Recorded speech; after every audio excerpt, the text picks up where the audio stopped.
जय गजानन जय माताजी।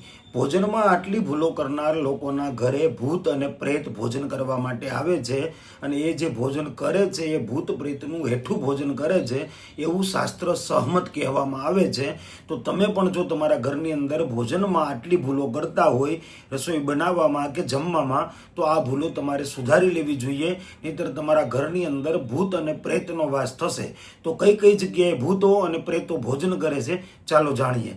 जानता पहला कमेंट ની અંદર જય માતાજી જરૂરથી લખી દેજો અને આ વિડીયોને શેર કરવાનું ભૂલતા નહીં। અપ્રક્ષાલિત પાદસ્તુ યો ભુગતે દક્ષિણામુખ યો વેષ્ટિત શિરા ભુક્તે પ્રેતા ભુજંતી નિત્યશઃ।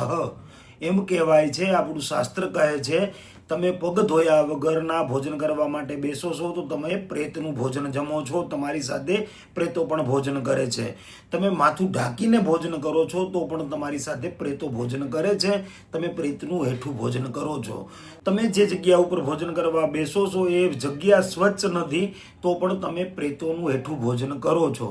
અને જો તમે દક્ષિણ તરફ મુખ રાખીને પણ ભોજન કરો છો તો પણ તમારી સાથે ભૂતો અને પ્રેતો ભોજન કરે છે। આ સિવાયના પણ ઘણા એવા નીતિ નિયમો છે જે આપણે જાણવા જોઈએ અને આપણા ઘરની અંદર ભોજન બનાવતી વખતે અને ભોજન કરતી વખતે એ નિયમો પાળવા જોઈએ। બહેનોએ ક્યારેય પણ ખુલ્લા વાળે રસોઈ ન બનાવવી જોઈએ। રસોઈ બનાવતા બનાવતા ક્યારેય પણ પગમાં ચપ્પલ ન પહેરવા જોઈએ। રસોઈ બનાવતી વખતે આપણે મુખમાં કંઈ પણ ખાવું ન જોઈએ।